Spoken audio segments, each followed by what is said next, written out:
Hello बच्चों, welcome to the coaching classes. पिछली video में हमने यहाँ तक पढ़ लिया था कि क्या कहते हैं कि जब हम मेथड्स ऑफ साइकोलॉजिकल इंक्वायरी पढ़ रहे थे, इसमें हमने चार मेथड्स पढ़ लिए थे। अब हमें क्या कहते हैं कि मतलब सर्वे तक पढ़ लिया था, अब हमें पढ़ना था साइकोलॉजिकल टेस्टिंग। तो साइकोलॉजिकल टेस्टिंग होता है, साइकोलॉजिकल टेस्टिंग का मतलब होता है कि अब हम कोई यहाँ पे टेस्ट करेंगे और देखेंगे कि कितना उसका पर्सन का इंटेलिजेंस कितना है, कितना उसका एप्टीट्यूड है, ये सारी बातें इसमें। असेसमेंट, देखो टेस्टिंग जो होता है हमेशा वो असेसमेंट करने के लिए किया जाता है कि मतलब क्या चीजें हैं, अवेलिटी क्या है क्या नहीं। Assessment of individual differences has remain one of the important concern of the psychology.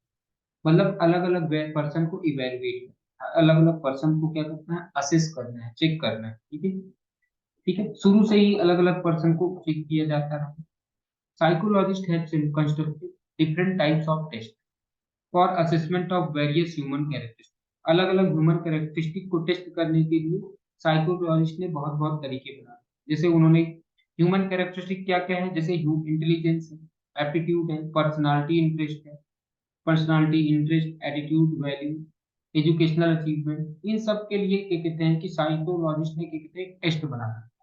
ठीक है, these test are use for various purposes. तो देखो क्या होता है, कभी भी पर्सनल सिलेक्शन मतलब किसी काम के लिए जो लोगों का सिलेक्शन किया जाता है, जब भर्ती की जाती है तो उसके लिए भी क्या कहते हैं टेस्ट किए जाते हैं, के लिए टेस्ट किए जाते हैं। कहीं पर प्लेसमेंट, फिर से वही जॉब ट्रेनिंग के लिए, गाइडेंस के लिए, डायग्नोसिस के लिए, हर जगह पे यहाँ पे क्या हो जाता है टेस्ट किए। हाँ, ठीक है। इन multiple context including educational institution, guidance clinics, industry, defense establishment, इन सब जगह पे क्या होता है, इन सब जगह पे टेस्टिंग की जाती है। क्या की जाती है, टेस्टिंग। टेस्टिंग का मतलब होता है कि कौन सा पर्सन चेक करेंगे सही है या कौन सा पर्सन गलत है, यहाँ पे ये समझने की बात। So have you ever taken a psychological test? If you have, you might have seen that test contains a number of question. देखो क्या होता है, जो साइकोलॉजिकल टेस्ट होता है उसमें बहुत सारे क्वेश्चंस होते हैं, उन क्वेश्चंस को ही बोला गया, जितने भी नंबर ऑफ क्वेश्चंस होते हैं उन्हें क्या बोला गया, आइटम्स। जो नंबर ऑफ क्वेश्चंस होते हैं उन्हें क्या बोला गया, आइटम्स। ठीक है, विद दियर प्रोबेबल रिस्पॉन्सेस, और उनके साथ में उनके क्या होंगे, आंसर भी पहले से ही पता होंगे, which are related to particular human characteristics और एट्रीब्यूट। ठीक है, तो ह्यूमन कैरेक्टरिस्टिक्स या एट्रीब्यूट से रिलेटेड जो भी क्वेश्चंस होते हैं उन्हें हमने आइटम्स बोली, और वो आइटम्स के मतलब उन क्वेश्चंस के भी आंसर भी होते हैं। ठीक है, ये सब टेस्ट का पार्ट था। It is important here that characteristics for which test has been developed should be defined clearly. मतलब कि किस किस कैरेक्टरिस्टिक के लिए टेस्ट लिया जा रहा है, एटीट्यूड के लिए लिया जा रहा है, इंटरेस्ट के लिए या पर्सनालिटी के लिए लिया जा रहा है, एप्टीट्यूड के लिए, ये पहले से ही डिफाइन होना चाहिए। हाँ, अनएम्बिगुअसली। अनएम्बिगुअसली का मतलब होता है कि बिना किसी डाउट के, बिना किसी, हाँ मतलब एकदम क्लियरली डिफाइंड होना चाहिए कि किस चीज के लिए टेस्ट लिया जा रहा है। एंड ऑल आइटम्स या क्वेश्चन, आइटम्स का मतलब यहाँ पे question, should be related to the that characteristic only, और सारे के सारे आइटम्स जो होंगे उसी कैरेक्टरिस्टिक से रिलेटेड, सारे के सारे आइटम्स जो होंगे उसी कैरेक्टरिस्टिक से related. Okay, you might also notice that often a test is mean for a particular age group. हमें पता है कि टेस्ट का, हर टेस्ट क्या होता है, अलग अलग ग्रुप की, हर एक टेस्ट क्या होता है, अलग अलग ग्रुप के लिए होता है। ठीक है, इट में, अच्छा, कभी कभी टेस्ट का क्या होता है, एक फिक्स टाइम होता है, कभी कभी मतलब कभी कभी टेस्ट का होता है एक फिक्स टाइम लिमिट होता है, और कभी कभी टाइम लिमिट नहीं भी होता है, वो डिपेंड करता है। हाँ, ठीक है, तो यानी कि एक साइकोलॉजिकल टेस्ट में कुछ क्वेश्चन होंगे जिसके आंसर देने होंगे, ये सारी। टेक्निकली स्पीकिंग साइकोलॉजिकल टेस्ट क्या हो सकता है, स्टैंडर्डाइज। स्टैंडर्डाइज का मतलब होता है उसका क्वेश्चन भी फिक्स है, आंसर भी फिक्स है। ठीक है, स्टैंडर्डाइज्ड टेस्ट होता है। ठीक है, psychological test is a standardize and objective instrument. ये क्या होता है, स्टैंडर्डाइज होता है और ऑब्जेक्टिव होता है, जैसा कि हमने पहले ही पढ़ा था। हाँ, जो individual which is use to assess the an individual standing in relation to others, और सब मतलब कि एक पर्सन का दूसरे पर्सन के रिस्पेक्ट में, एक पर्सन का दूसरे पर्सन के रिस्पेक्ट में उसके क्या कहते हैं कि, हाँ, मेंटल या बिहेवियरल कैरेक्टरिस्टिक देखा जाता है। ठीक है, तो यहाँ पे क्या होता है, कैसे कैसे टेस्ट है, ये स्टैंडर्डाइज होते हैं, क्या होते हैं, स्टैंडर्डाइज, और साथ में ही क्या कहते हैं ऑब्जेक्टिव। जैसा कि हमें पहले से ही पता है कि ऑब्जेक्टिविटी का मतलब क्या है, two things are worth in definition, क्या क्या, एक था ऑब्जेक्टिविटी और एक था स्टैंडर्डाइजेशन। जब मैं बात करता हूँ ऑब्जेक्टिविटी की, तो ऑब्जेक्टिविटी का मतलब होता है कि जब दो या दो से अधिक रिसर्चर्स, हाँ, एक साइकोलॉजिकल टेस्ट करते हैं same number of group of people पे, तो उनको सेम कंक्लूजन पे पहुंचना है। उनको कहाँ पे पहुंचना चाहिए? सेम। ठीक है, ठीक है, यहाँ तक समझ में? क्या मैं बता रहा था? मैं बता रहा था कि जो ऑब्जेक्टिविटी होता है उसका मतलब क्या होता है। ऑब्जेक्टिविटी का मतलब होता है कि if two or more researchers या एडमिनिस्टर अ साइकोलॉजिकल टेस्ट, एक ही साइकोलॉजिकल टेस्ट को देख रहे हैं सेम ग्रुप ऑफ पीपल पे, both of them would come up with more or less same values of each person in the group. तो जब वो टेस्ट लेंगे तो सेम वैल्यूज पे वो आएंगे, ठीक है, लगभग लगभग, तो ये होगी। In order for a psychological test to become an objective measure, जब कोई भी चीज साइकोलॉजिकल ऑब्जेक्टिव कब होता है? जब कोई भी चीज साइकोलॉजिकल, कोई भी चीज ऑब्जेक्टिव कब होता है? It is essential that it items would be worded in such a manner they communicate the same meaning to different readers. तो क्या कहते हैं कि तो जो जितने भी वर्ड होंगे, अगर मैंने बोला कि कोई भी चीज जो टेस्ट है वो ऑब्जेक्टिव है, टेस्ट जो है वो ऑब्जेक्टिव है, तो इसका मतलब क्या हुआ कि जो वर्डेज होंगे, जो वर्ड होंगे, वो इस तरीके से होंगे कि वो सेम मीनिंग कम्युनिकेट करेंगे अलग अलग रीडर, वो सेम मीनिंग कम्युनिकेट करेंगे अलग अलग। Also the instruction to the test takers about how to answer the test item should be specified in the advance. और पहले से ही पता होगा कि जो रिस्पॉन्डेंट होंगे वो कैसे रिस्पॉन्स करेंगे, ये पहले से ही बताया जाता है कि आपको रिस्पॉन्स ऐसे करना है। ठीक है, यहाँ तक बात समझ में आ गई है? अब आगे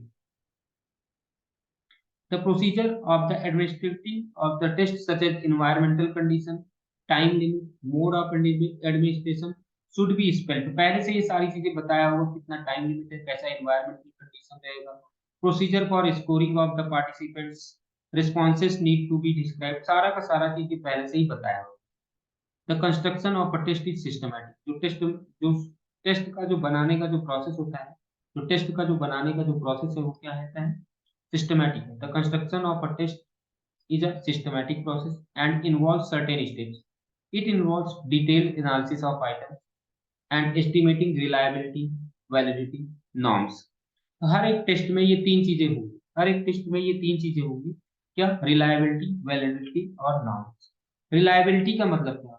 रिलायबिलिटी का मतलब होता है कि कि भरोसा, वैसे तो रिलायबिलिटी का हिंदी होता है भरोसा, ठीक है भैया, ठीक, किसके ऊपर? Of the test refers to the consistency of the.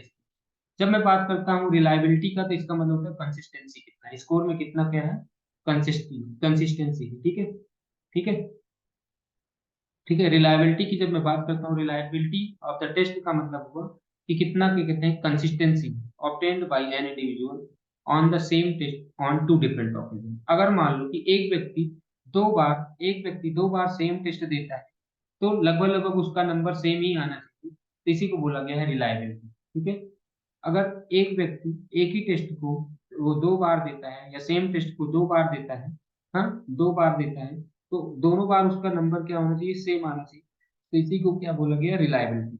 ठीक है, इसी को क्या बोला गया है?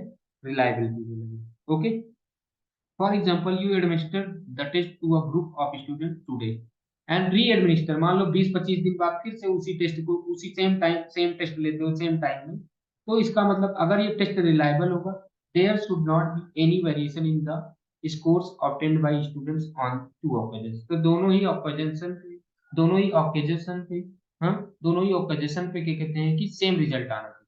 अगर वो क्या कहते हैं कि टेस्ट रिलायबल होगा, तो दोनों ही ऑकेजन पे सेम रिजल्ट आएगा। For this we can compute test retest reliability.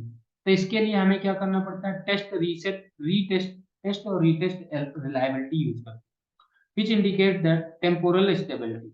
क्या हम क्या कैलकुलेट करते हैं? टेस्ट रीटेस्ट रिलायबिलिटी, जो ये बताता है टेम्पोरल स्टेबिलिटी। टेम्पोरल स्टेबिलिटी का मतलब time, stability of the score over time. ठीक है, ये बताता है कि जो स्कोर है वो पहले जितना आया था 20 दिन के बाद भी उतना ही स्कोर रहा, तो ये टेम्पोरल स्टेबिलिटी को बताता है। It is computed by finding of coefficient of correlation. तो ध्यान में रख लो, टेस्ट रीटेस्ट रिलायबिलिटी कैसे कैलकुलेट किया जाता है? टेस्ट रीटेस्ट रिलायबिलिटी कैसे कैलकुलेट किया जाता है? कोएफिशिएंट ऑफ कोरिलेशन को निकालना है। क्या निकालने के बाद में? Coefficient of correlation between two sets off score. दोनों स्कोर के बीच में क्या कहते हैं कि दोनों स्कोर के बीच में क्या निकाला जाता है? कोएफिशिएंट ऑफ कोरिलेशन निकाला जाता है। ठीक है। एंदर काइंड ऑफ टेस्ट रिलायबिलिटी। तो देखो टेस्ट रिलायबिलिटी का निकालने का एक था टेस्ट रीटेस्ट रिलायबिलिटी और दूसरा है स्प्लिट हॉप रिलायबिलिटी। ठीक है। अगर मुझे रिलायबिलिटी को टेस्ट करना है तो एक तो टेस्ट रीटेस्ट रिलायबिलिटी निकाल सकते हैं या दूसरा हो सकता है split half. It gives an indication about the degree of the internal consistency of the test.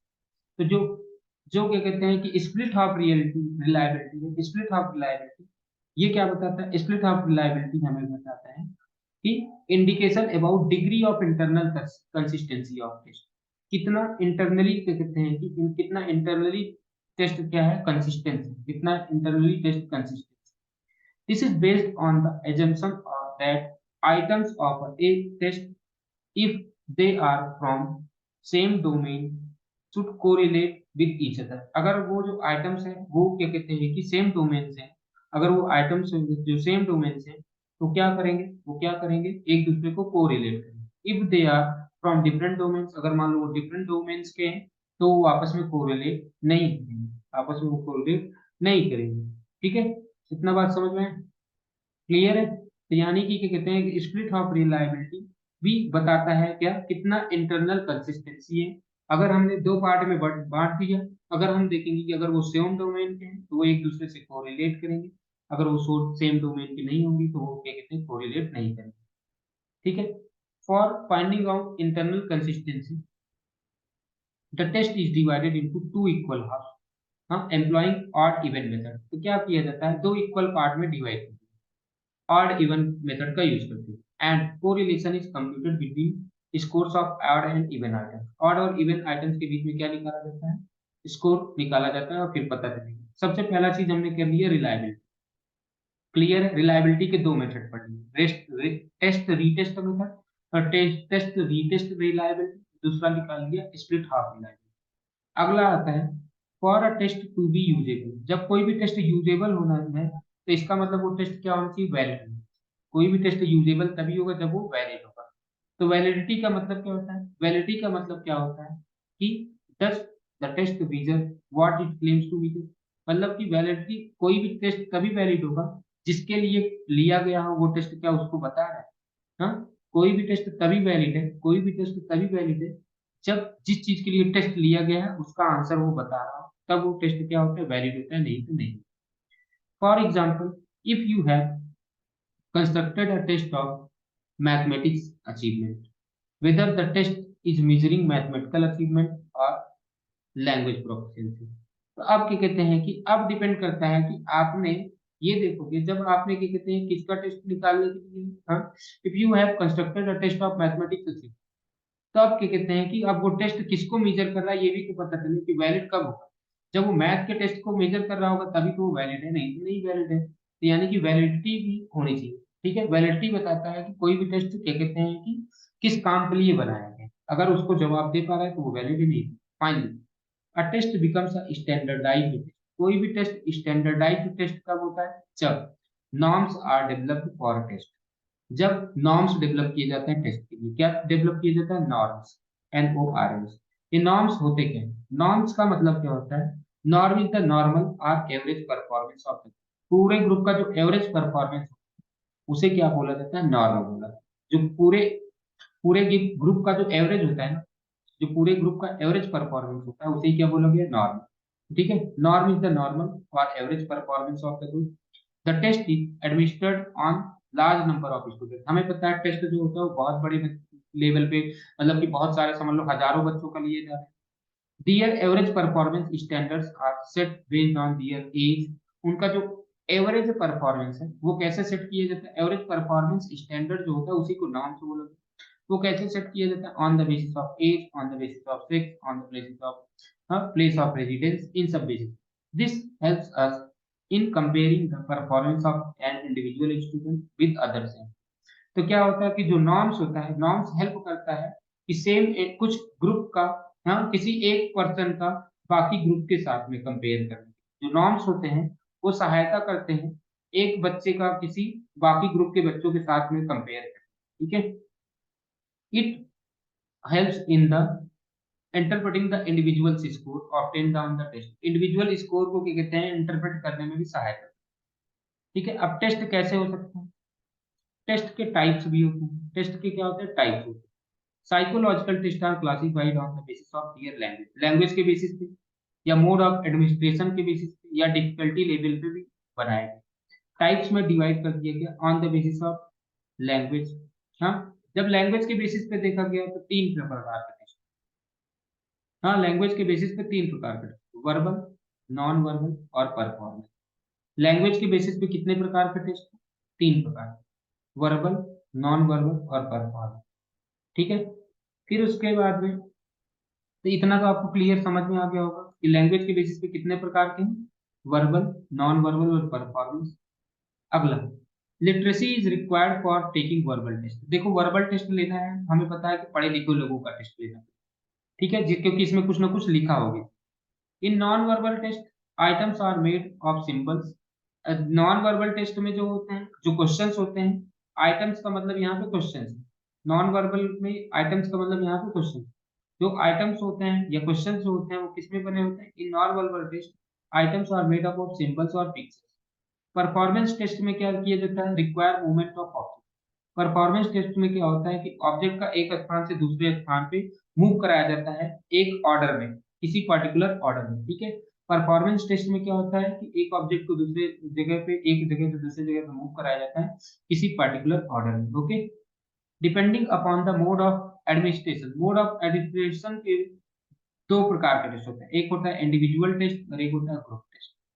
Mode of administration के बेसिस पे, मोड ऑफ एडमिनिस्ट्रेशन के बेसिस पे दो प्रकार के टेस्ट, एक है इंडिविजुअल और एक है ग्रुप टेस्ट, ठीक है। अब इंडिविजुअल टेस्ट क्या होता है, an individual test is administered by researchers to one person at time. जब इंडिविजुअल टेस्ट होता है, एक पर्सन एक बंदे को एडमिनिस्टर कर रहा होगा, which while group test can be administered to large number of persons at the same time। Group में क्या होता है कि एक व्यक्ति बहुत सारे लोगों को एडमिनिस्टर कर रहा हो, एक व्यक्ति बहुत सारे लोगों को एडमिनिस्टर करता होता है ग्रुप में, ठीक है। The researcher administers the test face to face and remains seated before the test test। यहाँ पर रिसर्चर क्या होता है, रिसर्चर, हाँ, जब क्या कहते हैं इंडिविजुअल टेस्ट में क्या होता है, रिसर्चर फेस टू फेस बैठा हुआ होता है और उसको देखता रहता है, हाँ, उसको क्या कहते हैं कि रिमेन्स सीटेड बिफोर द, उसके सामने वो बैठा रहता है, ठीक है, and notes down the responses, और वो रेस्पॉन्सेस को नोट डाउन करता है। In group test the instruction about the answering the item, या क्वेश्चन को आंसरिंग करने के इंस्ट्रक्शंस लिखे होते हैं, are written on the test with which the test taker reads। Test taker क्या करता है, उसको रीड करता है, आंसर करता है उस क्वेश्चन को accordingly. The test administrator explain the instruction to the entire. और जो टेस्ट एडमिनिस्ट्रेटर होता है वो पूरे के पूरे ग्रुप को क्या कहते हैं कि पूरे के पूरे ग्रुप को अपना इंस्ट्रक्शन बता देता है। The individual test are time consuming. देखो इंडिविजुअल टेस्ट में क्या होगा, 1000 लोगों का है तो 1000 टीचर भी चाहिए, हाँ, 1000 मतलब कि एडमिनिस्ट्रेटर भी चाहिए और वो देखने वाले भी। But important ways of getting responses for children, लेकिन जब चिल्ड्रन से रिस्पॉन्स चाहिए तो आपको कोई इंडिविजुअल वाला ज्यादा सही रहेगा। And from those who do not know the language, उन लोगों से रिस्पॉन्स जानने में सहायता रहेगा इंडिविजुअल टेस्ट जिनको लैंग्वेज नहीं पता। Group test are easy to administer. Group test को बड़े आसानी से एडमिनिस्टर किया जा सकता है, और also less time consuming. Group test जो होते हैं वो टाइम कंज्यूमिंग, बहुत लेस टाइम कंज्यूमिंग होते हैं। However the responses are fraught with certain limitations. यहाँ के जो लिमिटेशंस, इसमें क्या कहते हैं कि जो रिस्पॉन्सेज होते हैं उसमें क्या होता है, लिमिटेशन होता है। Respondent may not be motivated enough to answer the question, may fake responses, कभी कभी क्या होता है कि फेक रिस्पॉन्सेज। फिर जो नेक्स्ट टेस्ट का नाम है psychological test on the basis of, psychological test are also classified into speed and power test. तो एक स्पीड टेस्ट भी होता है और पावर टेस्ट भी। स्पीड टेस्ट क्या होता है, in a speed test there is a time limit. Speed test में क्या होता है, एक टाइम लिमिट होता है within which the test taker is required to answer all the question. Items का मतलब यहाँ पे क्वेश्चन, क्या कहते हैं कि एक स्पीड टेस्ट में क्या कहते हैं कि जितने भी एक टाइम लिमिट फिक्स होता है जिसमें टेस्ट टेकर को सारे के सारे आंसर देने होंगे। Such a test evaluate the individual on the basis of time taken to the answer the items accurately. जो ऐसे टेस्ट होते हैं वो क्या कहते हैं कि किसी भी पर्सन, हाँ, ये देखते हैं कि कितना पर्सन ने सही आंसर दिए हैं कितने टाइम, ठीक है। Such a test evaluate the individual on the basis of time taken to answer items, मतलब क्वेश्चन को वो एक्यूरेटली आंसर करने में कितना time. In a speed test all items are of same degree of difficulty, मतलब कि speed test में क्या होता है कि सारे क्वेश्चन लगभग लगभग सेम डिफिकल्ट लेवल के होते हैं, यहाँ पे डिफिकल्टी लेवल अलग नहीं होता। जबकि वहीं पे बात करते हैं power test. Power test assesses the underlying ability और power of individuals by allowing them sufficient time. तो क्या होता है कि उनको उनके पावर देखने हैं, कितना वो सीख पा रहे हैं, मतलब कि हाँ, पावर देखना है, ठीक है। पावर टेस्ट में क्या होता है, assesses the underlying ability, ability देखते हैं, ability of the individual by allowing them sufficient time. These test do not have any time. ऐसे में क्या होता है, टाइम लिमिट नहीं है। जो पावर टेस्ट होता है उसमें टाइम लिमिट नहीं होता। In power test the items are generally arranged in increasing order of difference.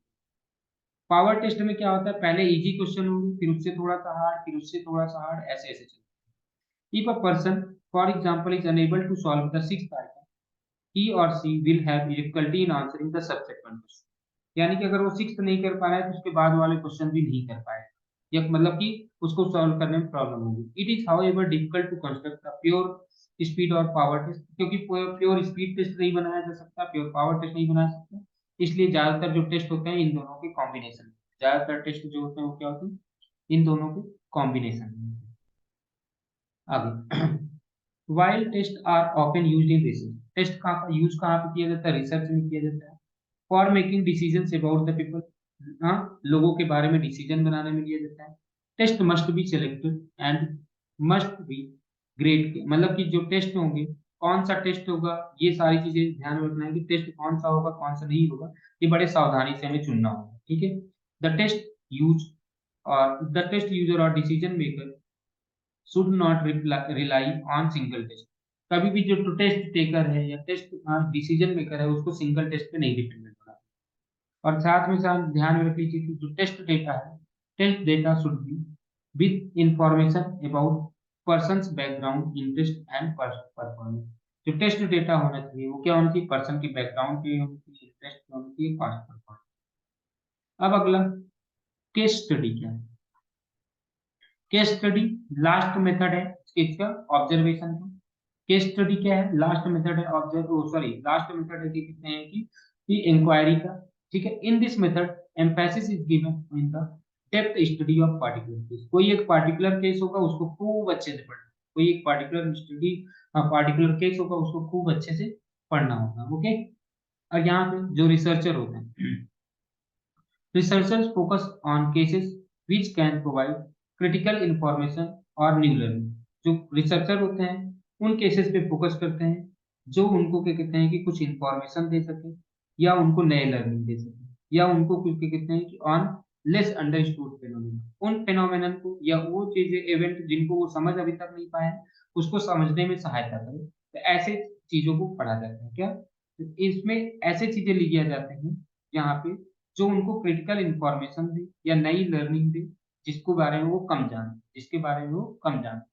The case can be an individual with distinctive characteristic. तो क्या होता है कि यहाँ पे केस क्या हो सकता है, एक कोई पर्सन होगा जिसके क्या कहते हैं कि डिस्टिंग्विश कैरेक्टरिस्टिक, मतलब अलग।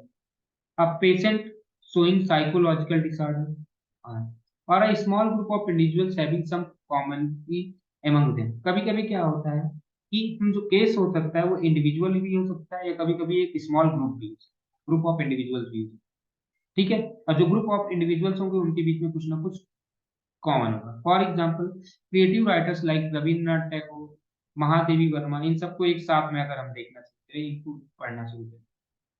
Institutions, for example, poorly or successfully functioning of school and or corporate office and a specific event। मतलब कि केस क्या हो सकता है, केस कुछ भी हो सकता है। केस जो होता है एक इंडिविजुअल भी हो सकता है, केस क्या हो सकता है, एक इंडिविजुअल भी हो सकता है या ग्रुप ऑफ इंडिविजुअल्स भी हो सकता है, या तो इंस्टीट्यूशंस हो सकते हैं, या तो फंक्शनिंग, या तो स्पेसिफिक इवेंट्स हो सकते हैं। ये सारी चीजें केसेस में आती हैं। ठीक है, the cases that we select for study are unique. जो भी केसेस हम सेलेक्ट करेंगे स्टडी के लिए वो क्या होते हैं, यूनिक। वो क्या होना चाहिए, यूनिक होना चाहिए। यानी कि वो क्या होना चाहिए, उसमें क्या कहते हैं कि therefore are rich in information, उसमें इंफॉर्मेशन बहुत ज्यादा। A case study employs multiple methods for collecting information. Case study जो होता है वो क्या कहते हैं कि अलग अलग तरीके अपनाता है इंफॉर्मेशन को कलेक्ट करने। केस स्टडी जो होता है अलग अलग अलग अलग मेथड्स अपनाता है इंफॉर्मेशन को कलेक्ट करने के, सच एज इंटरव्यू, ऑब्जर्वेशन। जैसा कि मैंने पीछे ही बताया था कि इंटरव्यू, ऑब्जर्वेशन, साइकोलॉजिकल टेस्ट, ये सब अलग अलग तरीके हैं जिसमें से डेटा को कलेक्ट किया जा सकता है, जिसमें से क्या कहते हैं कि हाँ, इंफॉर्मेशन को कलेक्ट किया जाए। Who in some way other might be associated with the case can provide useful information. ये सारी की सारी चीजें इंफॉर्मेशन दे सकते हैं। With the help of case study psychologist have done research to understand the feeling. Psychologist ने क्या किया, रिसर्च में उन्होंने क्या कहते हैं कि फीलिंग्स को समझने की कोशिश की। ठीक है, इसको समझने की कोशिश करते हैं। Psychologist have done research to understand the feelings, हाँ, fantasies, hopes, fears, traumatic experiences, paternal upbringing and so on. मतलब ये सारी चीजें के बारे में क्या कहते हैं कि पढ़ने में सहायता, that helps to understand the persons mind and behaviour. तो ये सारी चीजें जो पर्सन के माइंड और बिहेवियर को रीड करने में सहायता करती हैं, तो ऐसे केस स्टडी दिए जाते हैं। ठीक है, case study provide a narrative और डिटेल्ड सिस्टम। ये एक नैरेटिव या डिटेल्ड डिस्क्रिप्शन बताता है किसी भी इवेंट का, ठीक है, या किसी भी पर्सन के लाइफ में। ठीक है, तो केस स्टडी जो होता है वो क्या होता है, pure provide a narrative and detailed description, किसी भी पर्सन के लाइफ का या कितना उसके क्या कहते हैं कि बढ़िया सा डिस्क्रिप्शन बताता है। अ case study valuable research tool, ये भी एक रिसर्च टूल है in the field of clinical psychology. Clinical psychology में केस स्टडी बहुत अच्छे से काम आता है। ह्यूमन डेवलपमेंट में भी केस स्टडीज बहुत अच्छे से काम आता है। Freud's insight that led to development of psychoanalytic. हमें पता है कि फ्रायड ने क्या बनाया था, सिगमंड फ्रायड ने क्या दिया था, साइको एनालिटिक दिया था। क्या दिया था, साइको एनालिटिक दिया था। तो वहां पर भी क्या कहते हैं कि केस स्टडीज ने ही हेल्प किया है। ठीक है, must be maintain by individual cases. Similarly Piaget developed his theory, उन्होंने कॉग्निटिव डेवलपमेंट बनाया on the basis of observations of his 3 children. उन्होंने 3 चिल्ड्रन को देखा, अपने उन्होंने 3 चिल्ड्रन को देखा तो उन्होंने कॉग्निटिव डेवलपमेंट का कॉन्सेप्ट बनाया। Case studies have been conducted to understand the pattern of socialization of children. मतलब चिल्ड्रन का कैसे सोशलाइजेशन हो रहा है, तो चिल्ड्रन के सोशलाइजेशन के पैटर्न को भी समझने के लिए केस स्टडीज ने काफी हेल्प किया। फॉर एग्जाम्पल, हम Minturn and Hitchcock conducted a case study of socialization of children among the Rajputs of the Khalapur, and S. Anand Lakshmi he studied aspects of childhood in weavers community in Varanasi। तो इन्होंने क्या कहते हैं कि मतलब अलग अलग cases के बारे में पढ़ा, तो यहाँ पे ये थी। अब अगला, case studies provide detailed in depth description of the peoples. तो केस स्टडी क्या करते हैं, इन डेप्थ मतलब बहुत ज्यादा उनके बारे में डिस्क्रिप्शन, उनके बारे में।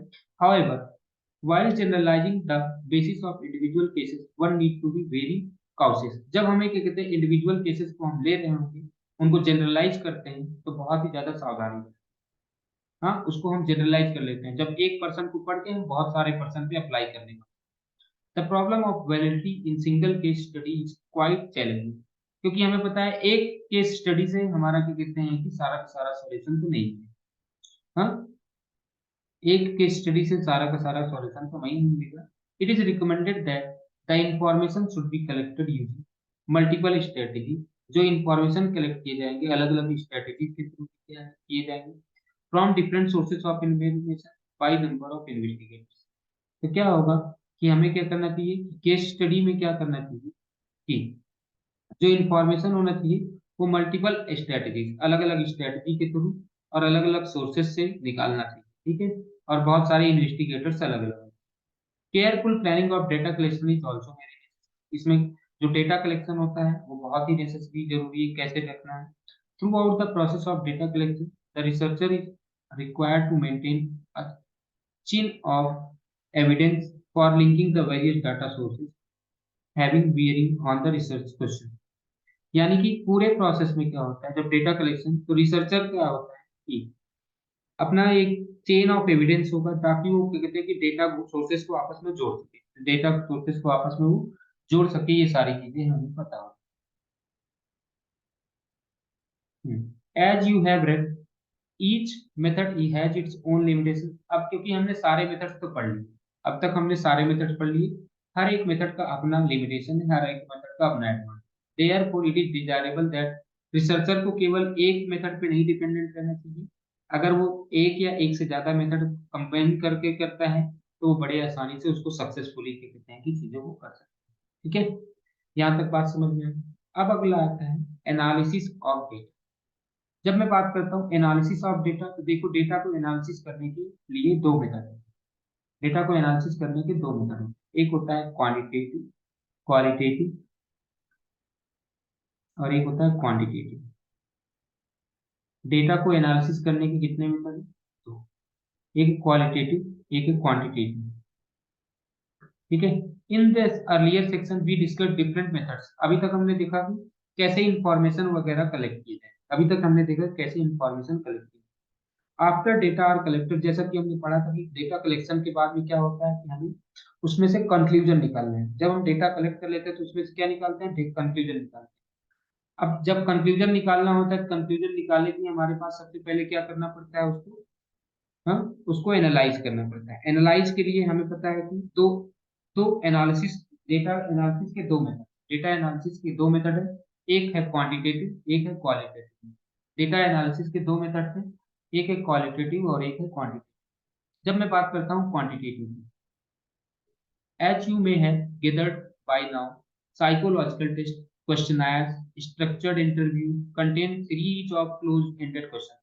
हमें पता है क्वेश्चनायर में भी या साइकोलॉजिकल टेस्ट हो या क्वेश्चनायर हो या स्ट्रक्चर इंटरव्यू, इसमें क्या होता है? क्लोज एंडेड क्वेश्चन होता है। क्लोज एंडेड मतलब जो फिक्स क्वेश्चन, जिनके आंसर भी फिक्स होते हैं।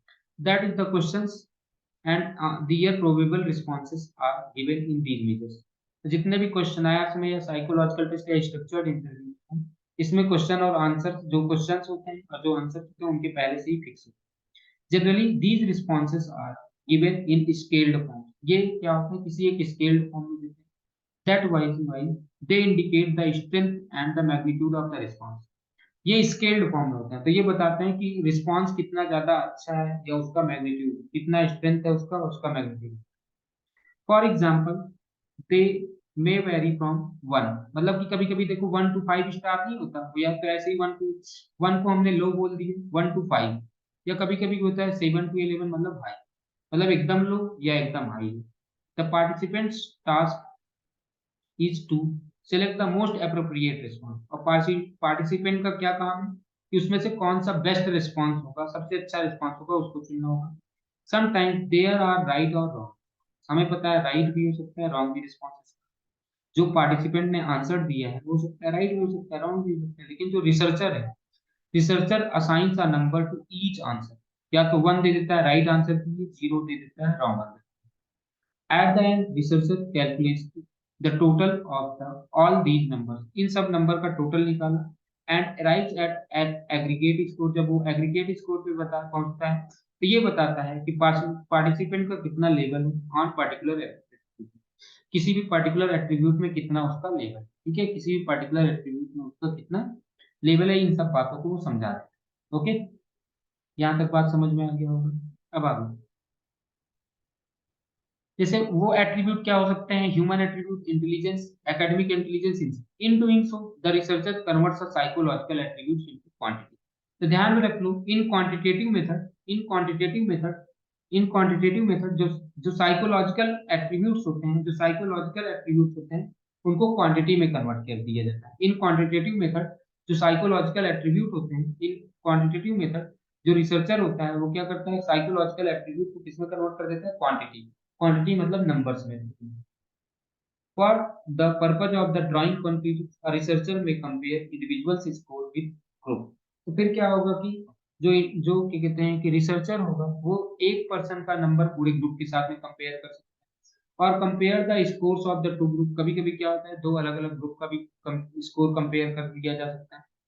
This requires the use of certain statistical method, कुछ सर्टेन स्टैटिस्टिकल मेथड कौन कौन से हैं about which you will study letter, ठीक है वो सारी बातें। स्टैटिस्टिकल मतलब मीन मीडियन मोड जो हमने पढ़ रखा है, ठीक है, mean median mode method use किया जाता है, या रेंज, क्वार्टाइल डेविएशन, या स्टैंडर्ड डेविएशन, या कोएफिशिएंट ऑफ वेरिएशन, ये सारी चीजें हम निकालते हैं ताकि हम एक कंक्लूजन निकाल सके किसके ऊपर, क्वांटिटेटिव मेथड, ठीक है। ओके, यहाँ तक बात समझ में है। और ये जो जो स्टैटिस्टिकल मेथड होते हैं, ये हमें क्या कहते हैं कि मीनिंग ऑफ डेटा होता है। अगला आता है क्वालिटेटिव मेथड। क्वालिटेटिव मेथड में क्या होगा, नंबर वंबर में हम चेंज नहीं करेंगे। क्वालिटेटिव मेथड में क्या होगा, हम उसको नंबर चेंज नहीं करेंगे। ओके, तो अब देखते हैं क्वालिटेटिव मेथड में क्या क्या चीजें हैं। Human experiences are very complex. This complexity is lost even when one elicit information from the respondent है, मतलब कि अगर जो इंफॉर्मेशन है वो क्या हो जाएगा, खराब हो जाएगा, जबकि किसी किसी ने गलत answer. If you want to know how the mother feels about the loss of her child, यानी कि अगर हमें ये पता करना है कि किसी भी माता को कैसा लगता है जब उसका बच्चा खो जाता है, तो you will need to hear her story and understand how her experience is organise. तो जाओगे उससे उसकी बातें सुनोगे और वो बताएगी कैसे उसका एक्सपीरियंस हाँ हुआ। What meaning she has given to the her suffering, उसने अपने सफरिंग को क्या नाम दिया है, मतलब ये सारी चीजें। Any attempt at its quantification will not enable. अब वो जो उसकी मम्मा ने उस बच्चे को खो दिया, तो अब उनके दुखों को हम नंबर में नहीं कन्वर्ट, उनके दुखों को हम नंबर में नहीं कन्वर्ट कर सकते, मतलब कि उनको हम उनके दुखों को हम नंबर में नहीं कन्वर्ट कर सकते। जब नहीं कन्वर्ट कर सकते तो इसका मतलब क्या होगा, will not enable to get principles of organising such experience. Psychologist है डेवलप्ड वेरियस क्वालिटेटिव मेथड, तो इसको कैलकुलेट करने के लिए, मतलब कि कैसा वो बता रही है कैसा नहीं बता रही है, इसको कैलकुलेट करने के लिए बहुत सारे क्या कहते हैं कि qualitative methods. One of them is narrative analysis. तो सबसे पहला क्वालिटेटिव मेथड क्या हो गया, नैरेटिव एनालिसिस। पहला क्वालिटेटिव एनालिसिस का मतलब क्या हुआ, हाँ पहला मेथड हुआ क्या कहते हैं कि क्वालिटेटिव एनालिसिस का पहला मेथड हुआ narrative analysis. Narrative analysis also data are all not available in the form of score, यहाँ पे जो डेटा होता है वो भी स्कोर के फॉर्म में नहीं available. When the researcher uses the method of participant observation or unstructured interview, data are generally in descriptive form। जब क्या कहते हैं कि ओपन इंटरव्यू होता है या अनस्ट्रक्चर्ड इंटरव्यू होता है, जो डेटा होता है वो डिस्क्रिप्टिव फॉर्म में, इन पार्टिसिपेंट्स ओन वर्ड्स, यानी कि ये ओपन एंडेड क्वेश्चन होता है। Field notes taken by researchers, photographs, interview responses noted by the researcher और tape video recorder, informal talks, ये सब जो होते हैं ये क्या होते हैं, इनको हम कोई नंबरिंग नहीं कर सकते। These type of data can not be converted into score. तो इन सब डेटा को हम क्या स्कोर में कन्वर्ट कर सकते हैं या वैल्यू किसी नंबर में कर सकते हैं, नहीं।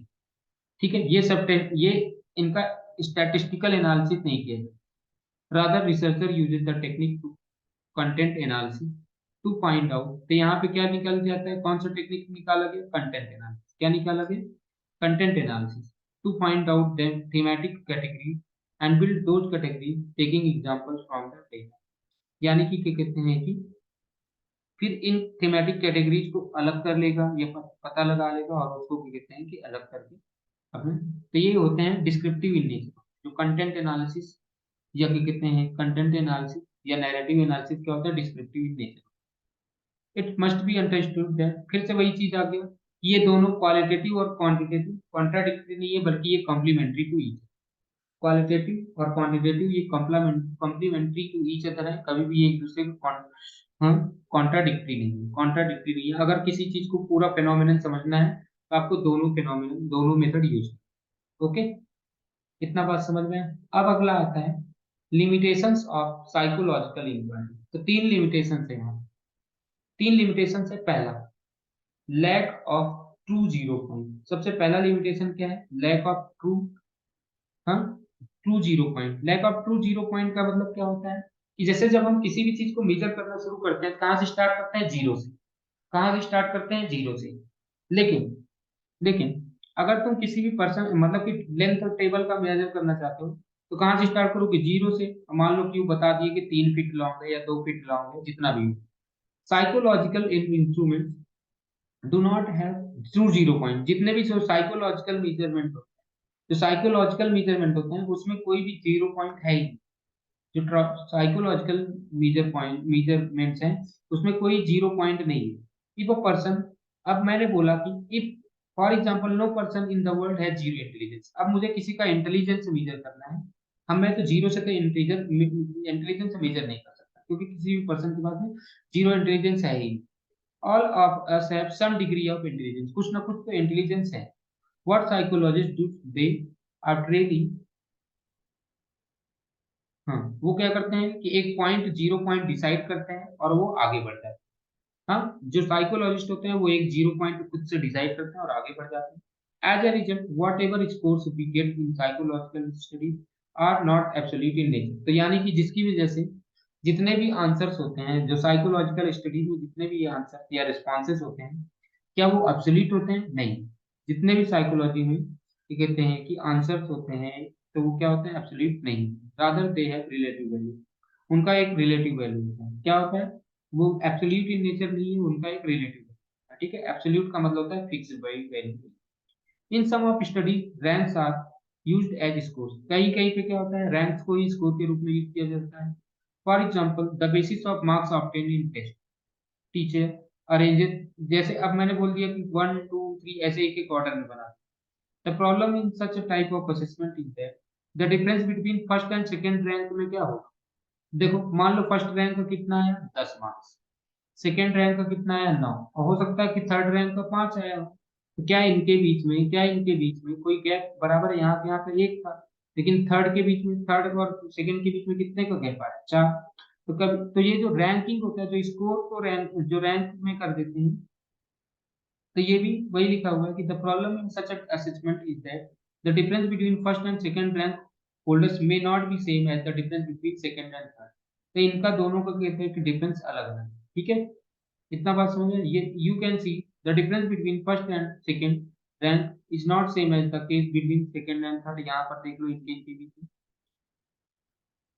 This is all illustrate the relative nature of the psychological measurement. यानी कि इससे पता चलता है कि जो साइकोलॉजिकल मेजरमेंट कैसा होता है? Relative in nature. कैसा होता है वो?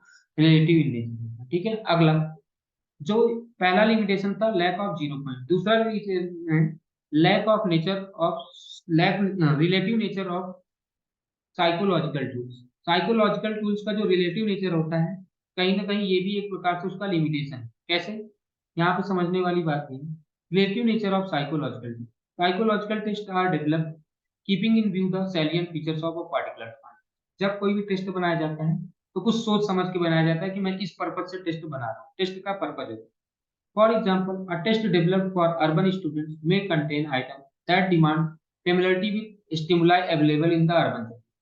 तो यानी कि जो भी अर्बन स्टूडेंट के सामने जो टेस्ट रखा जाएगा, उसमें जो अर्बन सेटिंग में, जो अर्बन एरिया में जो भी चीजें होंगी उनको रखा जाएगा, जैसे multi storey building, airplanes, metro railway. Such a test is not suitable for tribal areas. तो जो ये टेस्ट है, जो अर्बन के लिए टेस्ट बना था, क्या वो ट्राइबल एरियाज के लिए टेस्ट फिजिबल होगा? नहीं, वो ट्राइबल एरियाज के लिए टेस्ट फिजिबल नहीं होगा। ठीक है, इतना बात समझ में आई? समझ में? वो लोग क्या पहचानते हैं? Who would be more ease with items. उनके लिए अगर ये क्वेश्चन रिलेटेड हो, फ्लोरा और फौना से रिलेटेड क्वेश्चन होंगे, मतलब पेड़ पौधे जानवरों से क्वेश्चन होंगे, तो बड़े आसानी से। Similarly a test developed in western country में नॉट बी एप्लीकेबल। मान लो एक टेस्ट जैसे वेस्टर्न कंट्री में होता है, तो क्या वो इंडिया में एप्लीकेबल होगा? तो हो सकता भी है, नहीं भी हो सकता है, क्योंकि उसका कॉन्टेक्स्ट देखा जाए। Such test need to be properly modified. ऐसे टेस्ट को मॉडिफाई करना है। हाँ, adopted keeping in view the characteristic of the context in which they are used। तो इसको क्या कहते हैं कि ये देखना पड़ेगा कि क्या कहते हैं कि कहाँ पे उसका यूज किया जाए। तो पहला दो लिमिटेशन हो गया। तीसरा लिमिटेशन क्या है? तीसरा लिमिटेशन क्या है कि सब्जेक्टिव इंटरप्रिटेशन ऑफ क्वालिटेटिव। जो क्वालिटेटिव डेटा का सब्जेक्टिव इंटरप्रिटेशन है, वो भी एक लिमिटेशन है। Data from qualitative studies are, ये क्या होते हैं? सब्जेक्टिव। जो क्वालिटी स्टडीज में जो डेटा होते हैं वो क्या होते हैं? सब्जेक्टिव होते हैं। Since they involve interpretation on the part of researcher. Researcher कैसा उसको इंटरप्रेट करता है, ये भी समझने वाली बात है। इस प्रकार से, और जो पर्सन प्रोवाइड कर रहा है डेटा, वो दोनों लोग कैसे पढ़ रहे हैं इस बात से वो सब्जेक्टिव है। कि देखो, जो रिसर्चर, मान लो कि पार्टिसिपेंट जिसने डेटा, और मान लो जो रिसर्चर जिसने डेटा लिया है, अगर दोनों अलग अलग तरीके से समझ रहे हैं, ये भी एक चांस होता है। द इंटरप्रिटेशन में वेरी फ्रॉम वन, हमें पता है कि इंटरप्रिटेशन हमेशा, किसी भी चीज को इंटरप्रिटेशन हमेशा दो व्यक्तियों के बीच में अलग अलग। It is therefore often suggested that the quality, in case of qualitative studies, the field work should be done by more one investigator. तो फील्ड वर्क क्या होना चाहिए? जब हम क्वालिटेटिव स्टडीज की बात करते हैं, क्वालिटेटिव स्टडीज में जो फील्ड वर्क होना चाहिए वो किसके, एक इन्वेस्टिगेटर के द्वारा करना चाहिए, who at the end of the day should discuss their observation and arrive and, हाँ, तो फिर क्या होगा कि वो लास्ट में क्या कहते हैं, खुद अपने ऑब्जर्वेशन को डिस्कस करेगा और एक क्या कहते हैं एग्रीमेंट में पहुंचेगा। बिना पहले उसका मीनिंग देने के पहले वो एक एग्रीमेंट पे पहुंचेगा, समझेगा कि क्या चीजें क्या है क्या नहीं, क्योंकि खुद उसने समझा है, before finally giving it meaning. In fact one is better off if respondents too are involve. और अगर डिसीजन मेकिंग या मीनिंग मेकिंग प्रोसेस में रिस्पोंडेंट और रिसर्चर अगर दोनों इन्वॉल्व हैं, तो वो ज्यादा सही रहेगा। ठीक है, यहाँ तक बात आपको समझ में आ गई होगी। अब इसका एक लास्ट टॉपिक है, इस चैप्टर का लास्ट टॉपिक है एथिकल इश्यूज। क्या नाम है इस टॉपिक का? Ethical issues. अब देखो कहीं पर भी जब, अब देखो एथिकल इश्यूज का मतलब क्या होता है? एथिकल इश्यूज का मतलब होता है मोरल वैल्यूज, ठीक है, मोरल प्रिंसिपल्स। एथिकल इश्यूज का मतलब क्या होता है? मोरल प्रिंसिपल की बात की जा रही है, क्योंकि इसमें इंसानों को इन्वॉल्व, क्योंकि ये एक ऐसा रिसर्च है जहाँ पे ह्यूमन बीइंग इन्वॉल्व है। हाँ, psychological research is a concern with human behaviour, क्योंकि यहाँ पे ह्यूमन बिहेवियर इन्वॉल्व है। The researcher is expected to follow certain ethics या moral principles while conducting the study। तो उसको क्या क्या ध्यान रखना है? सबसे पहला ध्यान रखना है respect for the person privacy. Her person की उसको प्राइवेसी को ध्यान रखें। एथिकल में सबसे पहला चीज ध्यान रख लो, कि सबसे पहला चीज ये ध्यान रख लो कि पर्सन की प्राइवेसी का ध्यान रखना पड़ेगा। दूसरा, choice to participate in study. उस जिस किसी भी पर्सन के पास में चॉइस होनी चाहिए कि वो पार्टिसिपेट करे या ना करे स्टडी। अगर उसको पार्टिसिपेट करना है करे, नहीं तो नहीं। तीसरा, बेनिफिशियंस, मतलब जो भी फायदा होगा उनके लिए, क्या नाम है, उनके लिए क्या कहते हैं कि पार्टिसिपेंट के लिए जो फायदा है, पार्टिसिपेंट के लिए कोई भी नुकसान नहीं होना चाहिए, उनके फायदे की ही बात हो। चौथा, protecting the participants in study from any harm. चौथा ध्यान रखना है कि क्या कहते हैं कि जो पार्टिसिपेंट होंगे उनको कोई हार्म नहीं होना। पांचवा, जस्टिस और sharing the benefits of the research with all party. आपको जो भी रिसर्च के बेनिफिट्स होंगे उसको सबके साथ में क्या करना पड़ेगा, रिसर्च के जो भी बेनिफिट्स होंगे वो जितने भी पार्टिसिपेंट होंगे उनके साथ में क्या करना है कि शेयर करना होगा। ठीक है, इतनी बात समझ में? तो सबसे पहला चीज यहाँ पे, सबसे पहला क्या बताया? सबसे पहला बताया है वॉलेंट्री पार्टिसिपेशन। सबसे पहला बताया है voluntary participation. This principle state that person whom you want to conduct the study should have choice to decide whether वो पार्टिसिपेट करना चाहता है या नहीं। अगर वो स्टडी में पार्टिसिपेट करना चाहता है ठीक है, नहीं तो नहीं। ठीक है, the participant should have freedom to decide whether participation without any question. वो पार्टिसिपेशन बिना किसी जोर के, बिना किसी, और जब उसका मन करे तो वो उससे निकल भी जाए, उसको विदाउट एनी पेनल्टी वो क्या कहते हैं कि वहां से निकल भी जाए। ठीक है, अगला आता है इन्फॉर्म्ड कंसेंट। इन्फॉर्म्ड कंसेंट का मतलब क्या होता है? It is essential that participant in A study understand what will happen. अब जब स्टडी के दौरान क्या क्या चीजें होगी, जब वो स्टडी की जा रही होगी तो उसके साथ में क्या क्या किया जाएगा, ये सारी चीजें उसको पता होंगी। The principle of informed consent, जो प्रिंसिपल ऑफ इन्फॉर्म्ड कंसेंट ये बताता है कि जो भी पार्टिसिपेंट होंगे उनके पास में सारी की सारी इंफॉर्मेशन होना चाहिए। हाँ, सारी की सारी इंफॉर्मेशन होनी चाहिए before from data are collected. उनसे डेटा कलेक्शन के पहले ही उनको सारी की सारी इंफॉर्मेशन होगी, ताकि वो एक अच्छा डिसीजन बना सके। हाँ, पार्टिसिपेशन के लिए। ठीक है, उनको पहले से ही सारी चीजें पता होनी चाहिए कि क्या चीजें होंगी क्या नहीं, जिससे वो अपना एक अच्छा सा डिसीजन बना सके पार्टिसिपेट करने के लिए। In some of the psychological experiment, जैसे electric shock given to the participant, कभी कभी इलेक्ट्रिक शॉक भी दिया जाता है। Still in some cases obnoxious, obnoxious मतलब हार्मफुल या अनप्लीजेंट स्टिमुलाई प्रेजेंट किया जाता है। They may at times be required to give some private information. तो कुछ प्राइवेट इंफॉर्मेशन वगैरह भी चीजें, which is generally not shared with others, कुछ ऐसे भी इंफॉर्मेशन दी जाती है जो दूसरों के साथ में शेयर नहीं की जा सकती। In some time the technique of the deception is used in which participants are given instruction to think or imagine certain ways. तो कभी कभी क्या होता है कि टेक्निक ऑफ डिसेप्शन मतलब कि उनको बताया जाता है कि तुम ऐसा सोचो, ये सारी चीजें हैं। हाँ, for their about their performance, वो अपने पर, हाँ, other way are given false information और फीडबैक अबाउट दियर परफॉर्मेंस, उनके परफॉर्मेंस के बारे में बेकार information. For example, you are very intelligent, you are incompetent. It is therefore important that the participants are explained the nature of study before the actual commencement। तो इसलिए जरूरी है कि लोगों को पहले ही बता दिया जाए कि उसमें क्या क्या चीजें होंगी, क्या क्या नहीं होंगी, पूरी की पूरी बात। ठीक है, उनसे कोई भी बात छुपाई ना जाए। अगला आता है डीब्रीफिंग। डीब्रीफिंग का मतलब क्या होता है, अगर एक बार स्टडी खत्म हो, अगर एक बार स्टडी खत्म हो गई, the participants are provided with necessary information to complete their understanding of research. उस रिसर्च को वो समझने में उनकी सहायता, जो पार्टिसिपेंट है उनको वो रिसर्च समझने में क्या कहते हैं कि, हाँ, देखा जाए, ताकि, हाँ, पार्टिसिपेंट इज प्रोवाइड, उनको नेसेसरी इंफॉर्मेशन दी जाती है कि क्या कहते हैं कि वो कि कैसे वो समझ सकते हैं। This is particularly important if deception has been used in study, अगर डिसेप्शन यूज किया गया होगा तब।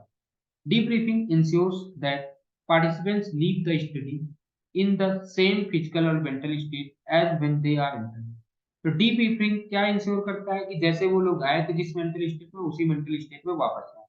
डीब्रीफिंग क्या बताता है, जिस मेंटल स्टेट में वो आए थे उसी मेंटल स्टेट से वो वापस जाए। It should be offer reassurance to the participants. ये क्या कहते हैं कि रीअश्योरेंस देना, मतलब कि पार्टिसिपेंट को, the researcher should make efforts to remove any anxiety. अगर मान लो कि क्या कहते हैं कोई भी एंजाइटी या एडवर्स इफेक्ट है पार्टिसिपेंट को में, तो उसको भी उसको दूर करना चाहिए। ड्यू टू स्टडी की वजह से, जो भी स्टडी के दौरान अगर पार्टिसिपेंट को कुछ हुआ, एंजाइटी वगैरह हो, तो उसको क्या करना चाहिए, दूर करना चाहिए। ठीक है, अगला आता है sharing of the results of the study. Results जो होंगे स्टडी के उसको भी शेयर करना चाहिए। इन साइकोलॉजिकल रिसर्च, हाँ, in psychological research after collecting information from the participant we come back to our precise work. जब हम पार्टिसिपेशन मतलब उनसे इंफॉर्मेशन लेकर के अपने काम पे आते हैं, एनालाइज करते हैं, कंक्लूजन बनाते हैं। It is obligatory for the researcher to go back to the participant, वो पार्टिसिपेंट के पास में जाएं, उनके रिजल्ट को वो बताएं, उनके रिजल्ट को वो उनको बताएं। When you go for data collection the participation participant develop certain expectation from. जब तुम डेटा कलेक्शन के लिए जाते हो तो उनको एक्सपेक्टेशन होती है कि जब रिजल्ट आएगा कि हमको बताना है। One of the expectation is that you will tell them about their behaviour, उनके बिहेवियर के बारे में बताओ जिनके बारे में तुमने स्टडी किया। As a researcher it is moral duty, तुम्हारी मोरल ड्यूटी होगी कि पार्टिसिपेंट की बात जाओ और बताओ। This exercise has two advantage. Once you fulfill the expectation of the participant, second participants may tell you their opinion about their result, वो भी अपने रिजल्ट के बारे में बताएगा। ठीक है, ये सारी तुम्हारे आगे भी नए नए मतलब कि इंसाइट डेवलप करने में सहायता। अगला कॉन्फिडेंशियलिटी ऑफ डेटा सोर्स। जहां से डेटा सोर्स आता है उसकी कॉन्फिडेंशियलिटी मतलब उसको छुपा के रखना है। The participants in study have right to privacy, जितने भी पार्टिसिपेंट होते हैं उनका राइट टू प्राइवेसी।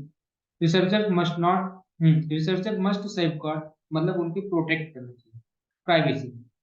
उनकी प्राइवेसी को, जो भी लोग होंगे उनकी प्राइवेसी को क्या करना चाहिए, प्रोटेक्ट करना चाहिए। ठीक है, उनको स्ट्रिक्ट कॉन्फिडेंस देना चाहिए, भाई देखो आपकी डेटा को कुछ भी नहीं होगा, आपकी प्राइवेसी नहीं छीनेगी, ये सारी बातें आपको बता रहे हैं।